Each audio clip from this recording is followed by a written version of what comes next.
All right, guys. So as we get started, I'm not sure how many people are going to join in, but whatever questions you guys have, feel free to shoot them in the comments as people come in.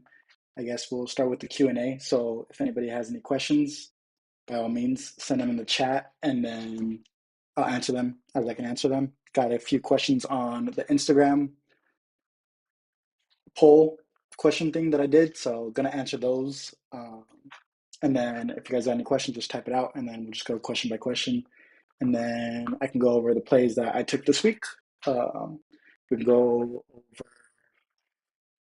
over the Discord, how that looks. The indicator's been printing, just added in a new exit alert. So you guys can see these little red crosses basically show where the exit is.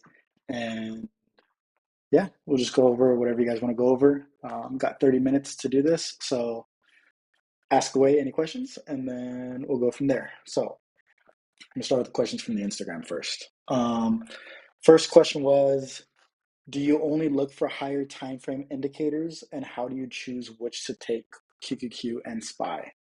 So I'm not sure what higher time frame is to every person. I know to some people like 10 minutes is higher time frame when they're a scalper. To some people, the week chart is a higher time frame. For myself, I have been favoring day trading, and I've been favoring the 30-minute to the 1 hour chart. So, like today, we took a put from the indicator on the 30-minute chart, and we got alerted up here at 7:11 my time, Pacific Standard Time. About an hour later, we got alerted for the first trim, and then like 20 minutes later, we got alerted on the second trim. The last time that we played a play was Monday, no plays yesterday, and indicator went off right about 8 a.m., sometime around 8 a.m., right after that, and then got out of a play maybe an hour and a half, 2 hours later. That was the play that went 500%. Both plays were based off of the 30-minute chart. So, really been liking the 30-minute chart. It's just been an absolute beauty. The play on Friday, we took off the 30-minute chart as well. QQQ puts right off in the morning. So, that was pretty good. Didn't play, haven't played calls in a while, but let's see. On SPY, on Monday, if I had stayed looking at the chart. I went to the gym, so I wasn't even looking to trade at that point. But we did get a call indicator off, going off, and then it did print in the morning. Exit would have been towards end of day, end of market. So I love 30 minutes to 1 hour as far as day trading. As far as swing trading, I'm going to be looking more at the day chart all the way up until the week chart. I never really swing anything more than the week chart. So I'll never really be in a play for more than 2 to 3 weeks. But I do love swinging overnights sometimes. It is a little bit crazy with the market now, with tariff news, with war news, with everything. So it is a little bit more dangerous swinging. And so that's why day trading, I am liking this volatility. So 30 minutes to 1 hour is kind of my sweet point for that one.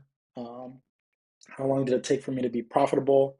When do you know when to size up contracts? So I was actually fairly lucky with options.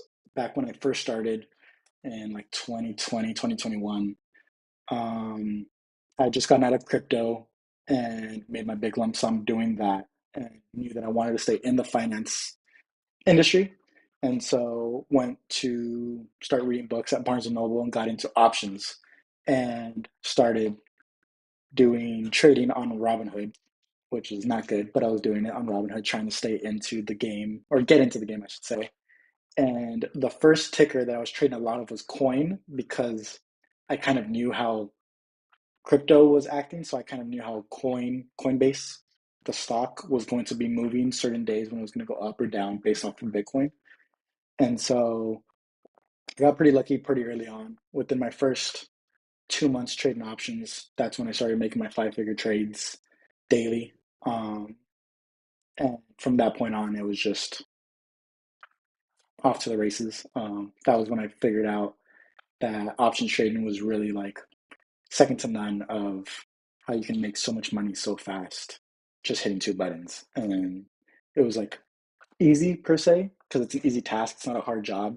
It's hard in the mental part, but as far as the physical part, I literally sit down here. Sometimes I lay down in bed. So That's how long it took me to be profitable, was within like the first 1 to 2 months, and it was very profitable. And it was like a tenth to a 15th of my current strategy is what I was using back then. So of every 6 months, I add one new thing, and it takes 3 to 6 months for me to add one thing to my strategy. And so the latest one was liquidity sweeps. But yeah, within weeks you can be profitable. Within years, it takes some people. The biggest thing that they have to battle sometimes is their emotion, whether it's fear, whether it's greed, whether it's FOMO. So as long as you can get those emotions down, that is what's going to help you really become a better trader and just kind of be emotionless. Like when trading, when you're in a trade, should be boring. The more boring it is, the more easy it is to control your emotions. I like to tell people trading should be boring, your life should be exciting, right? If you can be boring for an hour, you can have 23 hours of excitement. Go crazy after you're out of the trade. But when you're in the trade, it should be boring. Watching a movie, doing something. Don't be like antsy trying to take a play or trying to do too much, trying to take too many plays at the same time. Just keep it nice and cool, nice and relaxed. Um, what are some good books as far as trading? The last time I read a trading book was back when I started, 2020. And I think it was just basically learning like RSI and like how to trade options. It wasn't like anything as far as technical analysis, which is a lot of time spent on the charts. Like when they say stare at charts for days, for weeks, I was literally putting in like 14, 16-hour days of just like staring at the chart and just diving full in. As far as books goes, I really honestly couldn't tell you what book to read. It's just more of like learning specific technical analysis, chart patterns, candlestick patterns, price action, things like that. Of those are like really good things to look at. And then I mean, like nowadays, you can go on YouTube and learn something that would take days to read a book. You could learn in 10 minutes on a YouTube channel. So, and it's with visual showing. So I definitely like YouTube over books. A lot of my technical analysis that I use is on my YouTube channel. I'm going to be adding more now that I'm doing more on YouTube. But yeah, that's a lot of knowledge. I don't know why the alerts are not working on my phone. Would you be able to show how to set up the indicator on the mobile app? So yeah, I can show how to set up the indicator as if I don't have it. Boom, took it off. It's going to be a little bit different on the phone, but all the buttons are going to be the exact same. So as far as adding the indicator, we are going to go to the indicator button. So this is what it is on the laptop. I'm on my MacBook. It'll be super similar on the phone. Just click on the indicators. Then we hit the indicator. We're going to add it here. For me, my settings, immediately I will hit loosen prime. I will keep the market hours on. If you're trading crypto or something else, you can open the restriction and then it'll show you like after hours. But since I primarily trade options, I keep it on. I know some people in the group trade futures, so that's why I took off the market hours. And then I immediately will take off these so it cleans it up. So this is going to be the prime puts, prime calls, trim puts. And then from there, as far as an alert, I go to my alerts tab. So it's just like a clock with a plus. Then let's say we're going to SPY, for instance, we're on SPY right now. From condition, you go to SPY prime guys. You go to SPY guys prime signals, and then you can click on whichever one you want to add. So right now, for example, we're just going to add a prime entry put alert on the 30-minute chart. We're going to hit once per bar. So once we do this, we'll never have to do it again for the rest of our lives. It'll just reset every time that it goes off. So you'll be able to get it as many times as you want. And then from there, you just hit create. And then we go to alerts and it'll be on your alert tab. So that's how you do it. If you want to do it for SPY, QQQ, Tesla, the only difference is going to be you just go to that chart, and then that's how you just add the different ticker on it. And then whatever time frame you want, then you would just from the after you do the indicator, you just come here and you can change the time frame. If you want to do like a 1 hour, click the 1 hour. If you want to do look for calls instead of puts, then you just do prime entry call. if you want to add the trim put alert, super important. That's like the brand new one. You just go SPY guys, prime signals, trim put 30 minutes. And so whenever it sends the red X, basically telling you it's a good time to get out, or a good time to trim, a good time to raise your stops tighter, boom, it'll send you that alert. Trim point put on SPY, and then you'll get that alert. So now that's super beneficial for us to get entry calls and exit calls. And I mean, they're pretty awesome. Like if you entered here on the put, got out there, and then all of a sudden 30 minutes later you entered on the call, got out there, 2 trades in one day. The first trade on we did QQQ on Monday, but if you had done SPY, that would have gone several 100% as well. So that's how you add that alert. What is your stop loss percentage? So it always varies depending on every play. For the most part, the moment that I get into a trade, I'll put a stop loss under the support, which is on the contract chart. Let's just say, for example, if we had gotten in the play from today. So I would have, let's just say if we entered somewhere around this red line, my personal stop loss would be on the option chart. So if we entered at, let's say, $100 per contract, essentially my stop loss would be above previous candle high on the regular chart, which is on TradingView. But on the option chart, it'll be opposite. Since we're playing puts, we want our puts to go up, right? Because we're betting that QQQ is going to go to the downside. So essentially, my stop loss would be above high of day on the QQQ TradingView chart, but on the option chart, it would be below the low of day, basically. And so since I'm a reversal trader, usually my stop loss is under the lowest part of the day for the option chart because I'm looking to play the reverse to the upside on the option chart, right? So on the TradingView chart, it would be I'm playing to the downside, so then my stop loss would be above the high of whatever the day was for that time. And so from there, I basically just drag my stop loss forward. And now that I have the exit indicator, I basically just move my stop loss up whenever I get that exit alert. And so today we got it at like 40 something percent. And so I just moved my stop loss up. Then the play ran to like 60 something percent, got stopped out. But it's as easy as getting an alert, hitting the entry button, getting the exit alert, moving your stop loss up. Super simple. But typically from the start, it's usually like 30 to 50% is usually what it's at from the start of the initial play. So you can't add both puts and calls as alerts. You can, it'll just be individual. So you have to go in, you can add them for the entire watch list if you want. You're just gonna get a lot of alerts. But if you want to go into individuals, you just go add alert, QQQ, whatever ticker you want. Just make sure your chart is on that chart, ticker. And then for condition, you go SPY guys prime signals, and then you can select what signal you want for the exact time frame that you want it, the exact interval. So prime entry put, if you click on that, 30 minutes, once per bar, create. Now you have that put alert. If you want to call, prime entry call, 30 minutes, once per bar, create, then you get that alert. And then you could switch up whatever time frame you want. I favor the 30 minutes to the 1 hour. That's what I play the most. Past 3 weeks, it's mainly been the 30-minute chart that I've been playing. But you can set the prime entry put alerts, the prime entry call alerts, the trim call alerts, and then the trim put alerts. You'll just have to do it individually for every alert. But there's only 4, so it's not too bad. Super late, but can I get the indicator? Yeah, so that comes with the Discord access in the group. So everybody that's in the Discord gets the indicator, and then once you have it, you have it. So as long as you're in the group, you get all the alerts. You can put them on any ticker you want, take any trade you want. How do you choose what play to take from the indicator?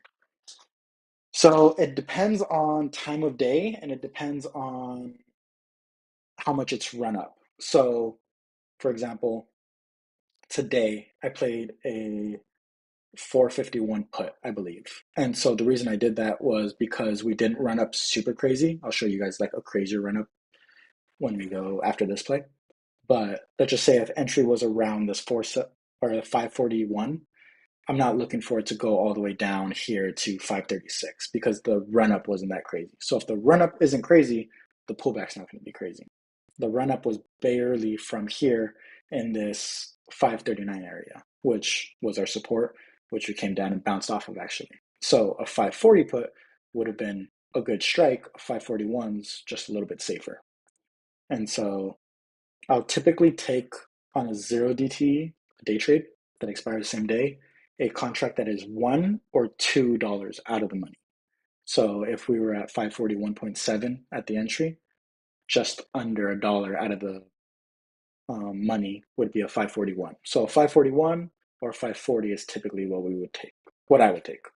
As far as if something ran up pretty hard, for example, right here, this was a way bigger run up. We went from 528 all the way up to 533, so a $5 run up. Then now I'm probably going to take either a 530 because one, it's a whole number. I like to play whole numbers because they have a lot of open interest. Or I'm going to take something a little bit lower, closer to support, which would be a 527. And because there's so much time in the day, because we took this at market open, I can take something a little further out of the money because I know that there's a high chance that we can get there throughout the day. Whereas if I took something, for example, last Tuesday, here in the middle of the day, I'm not going to take something super far crazy out of the money because we're in the middle of the day and chances aren't high that it's going to hit something that goes down super far. So if I had entered right here at 532, I'd probably take a 530 to a 531, $1 to $2 out of the money. Safe, but still, we get a couple 100% on our plays, and it's pretty frequent. So that's that answer.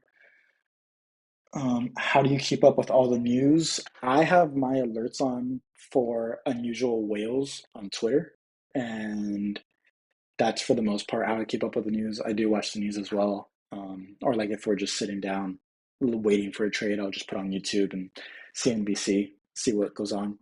But for the most part, unusual whales on Twitter, they send out pretty good alerts, usually like right as they happen. So that's what I do for the news. How do you keep up with what strike price to choose?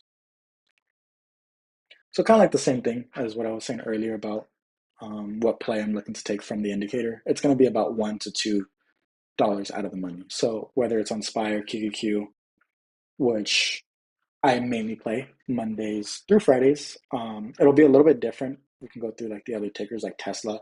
It's definitely not $1 to $2 out of the money. It's probably more like 5 to 20. But for SPY and QQQ, it's usually $1 to $2 out of the money. For the most part on day trades. If I'm swinging it, then I'm looking to play it to a Fibonacci or a support level. So say for instance, we did this QQQ play. So because it was still relatively early, it was like an hour into market open, most likely we can take a trade down to support or just a little bit above because it's so early in the day that it has a lot of time to run. But if it's later in the day, it's going to be a lot closer to in the money, which is basically like $1 out of the money. So the value of the contract will go down so far. So that's about strike price. Tesla is a different story. So let's just say if I was going to take this, for example, we took it based off the 4-hour chart. So it was on the breaker candle right here. Entry was at 353. This is the big type of run up that I'm looking for. So after a big run up, I'm expecting a big pullback, right? From here, since I know contracts don't expire until Friday, I know I can be in them for a long time. I can set this as my like target area of where I'm expecting for the play to go. So I'm expecting for it to go anywhere from 341 to 336. So for me, something that I'd be comfortable with is taking a 340 strike price. So that would be $13 out of the money. But Tesla also moves a lot more than SPY and QQQ monetary wise, percentage wise as well, but monetary wise, you'll see these $20 moves in a day more frequently than SPY and QQQ. You'll see them on SPY and QQQ, but nowhere near as often as Tesla. And so that's what I use Fibonacci's for. I have a video on my YouTube. I'm going to make all re-updated videos on all my things that I use in my trading. But basically, after a big run up, Fibonacci's is where I'm looking to take that strike. So that's why I would take a 340 on this day, especially because it's a Tuesday and I know that I have until Friday to hold these contracts. We don't necessarily know when it's going to come back to that Fibonacci area, but we know that it is likely to come back to that Fibonacci area. And so that's why I would take a way further out contract, because one, I have more days to expiration, and I know that after a huge move, there's chance of a huge move the opposite way because it needs to breathe. Um, I mostly see alerts on a 5 minute time frame. Is that a good time frame or is it too short to play? I don't really favor the 5 minute time frame because one, the biggest thing that like I tell a lot of people when they come into the group is based on whatever time frame I'm looking at on the chart, I'm looking to be in that trade for 1 to 3x the time. So if I'm looking to be on a trade on the 5 minute, then I'm only likely going to play that for 5 to 15 minutes. Okay. Chances are in 5 to 15 minutes, unless there's a big news event, the max you're going to see is probably like 30 to 40% max. Whereas on a 30-minute play, just like on Monday, where we're in this for an hour and a half, right? We saw 500%. And so if I could take half the amount of plays in a week, but those half the amount of plays usually go up over 100%, I'm way happier with that than taking 50 plays a week based off the 5 minute, and they're all for 20%, like little hits, little hits, little hits. One, it gives me less stress because I'm not looking at the chart so much. And number two, in the long term, if you're just putting bigger positions and less plays, and those plays actually go for high returns, then it's better for you in the long run, right? Less plays, bigger returns.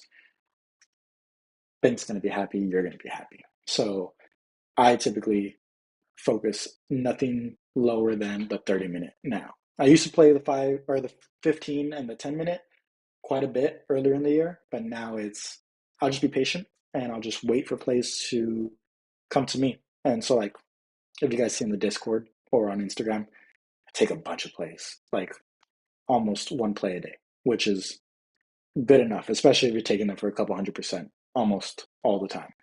So really 3 plays a week and each one goes for at least 100% is all you need. And we hit that very frequently in Discord.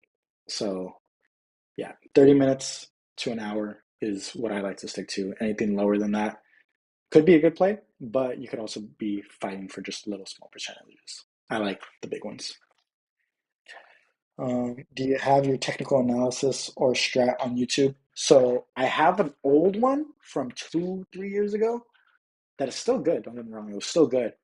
But my hit rate was slightly lower than it is now just because now I added more technical analysis into my trading and now the indicator that we have. So I added liquidity sweeps and a couple more things. I got to see what's different from the old one. But I do have the old one. It should say like full trading plan video. That was from like 2, 3 years ago. And that is on my YouTube. Plus, I have a lot of individual videos of like RSI divergence, double tops, Fibonacci's that I love, trend lines, breaker candles, RSI, MACD, just a lot of like little videos where it's just little pieces of gold. So wouldn't say to read a book. I'd say books are definitely great, but you can learn a lot on YouTube in a very quick time. So yeah, that's I think I'm all caught up on the questions.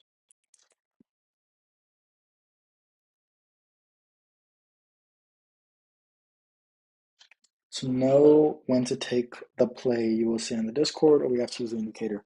Both. So I call it plays on the Discord plus um, on the indicator. The indicator calls out plays. So this was, let's see the play from yesterday. So this was the play. This is what it's going to look like on the Discord. I'm going to send out the chart. I'm going to send out my entry line. The indicator also called out basically the same play. So that was good. But I'm going to send out the contract I'm going to play before I get into the contract. So play QQQ 527 puts. And this is the Fibonacci that I'm talking about in pre-market. I said that we were going to pop up to here and then reverse. We could go to that day actually. So it was here. So this is the pre-market, what it looks like. I send this out every day. I sent out an arrow that we were going to come up to the 0.618 line and reverse out of that. Then in my reversals channel, because this was a reversal trade, I give updates before we get into the play. So this was update that we hit the 0.618. Then we started the next candle. Now I'm put my put entry line. If we did cross that line, that's when I would enter into the contracts that I sent out. So in a perfect world, this candle stays small, and next candle we get the breaker to the downside for entry in 30 minutes. So I even give like an expectation of when we're going to get into the play. Also showed that SPY was looking pretty similar, and we were at that trend line, rejected perfectly. So sometimes I take SPY and QQQ at the same time. Then at this point, this was going to be the entry line on the QQQ play. I alert that we did entry at 0.61, which is $61 per contract. And then from there, I give alerts. This was back when we had the A plus setup on Tesla. Now it's incorporated into the Prime setup. But with this coming down, I knew that QQQ was going to come down with it. And so it kind of gave like an extra confirmation to it. And then we did get that flush. And so this was that play that went for quite a few 100%, went to, I think it went over $366 per contract. And we entered in at $61 per contract. And then entered when, all right, I let people know when I was all out. So that was a great trade. So you'll see it from the indicator. I believe it was on Monday actually. That was that trade. So shot up and then came down. So you'll see it now. The indicator will call it out. Plus you'll see calls in the Discord as well. So plenty of alerts going out and plenty of great plays.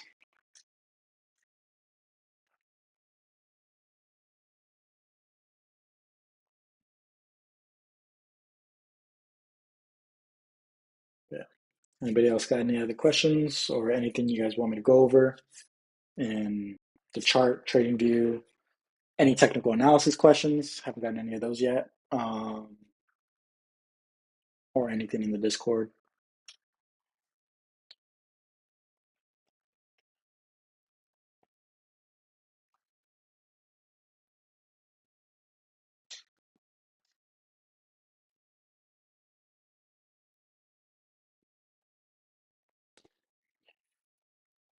Well, it was cool, 30 something minutes for the first call. So I did say I was going to go over the trades from this week. So what I can do is show everybody, these are the little recaps. So actually got to edit this. 23rd. All right, so this was Monday. We did QQQ, SPY, and Google. Google was a swing. QQQ and SPY. I kind of went over that already with everybody, but this was the QQQ play. Indicator called it out. That was the play that I also just went over in the Discord. SPY was very similar to QQQ, almost identical, where it was just a little bit of a run up, which I love. Then we got the breaker candle to the downside, and then we just got the flush throughout the day. So that was SPY and QQQ. The QQQ play, I entered in at $61 a contract. It did go over that 366 that we talked about. It hit 372. So that was a 510% run, 6.1x ROI. As far as SPY, I entered in at $96 on this contract, that 596 strike. They went to $434. So didn't go as much as QQQ, but still, the 350% win is still a really good win. And then Google was a swing that, let's see. So it was a swing. We had a doji. If I pull up my indicator, so strength was this line right here. We were over this dashed line, so strength was overbought. Then this is the momentum to the downside. So this line is the strength of the momentum. And then these bars are basically the momentum of the chart. So once we got this breaker candle to the downside, that was when I took entry. And then we got a pretty big flood within like 2 days. So within 2 days, that's when we got in, came down close to the golden zone. And then from there, that's when climbed from $108. We got in with the group. They went all the way to 450. That was 417% within 2 days of a swing. So that was a 5.2x ROI basically. So those were the three plays on that day. Today was the play. of QQQ. That was the first initial play taken from just the new indicator that I just launched, I think yesterday or the day before. And so that was 7-11 when got into the play and then got out an hour ish later. Um, does that mean the high probability setups for SPY and QQ deep out of the money contracts are safe and more profitable? Deep out of the money, the further out of the money you go, the less safe they are. And then as far as more profitable, they could be more profitable, but the further out of the money, the less safe. So it's kind of like one and two. You don't use VWAP? No, I don't use VWAP. I haven't used VWAP in a couple of years. I remember using it back in like 2021, but since then I haven't used it at all. Any chart you guys want me to look up could be any ticker. I can show you guys my watch list. So for the most part, I look at SPY, QQQ, and the Magnificent Seven, and then I've also added in recently Coin and Pound here because I like how they've been moving. So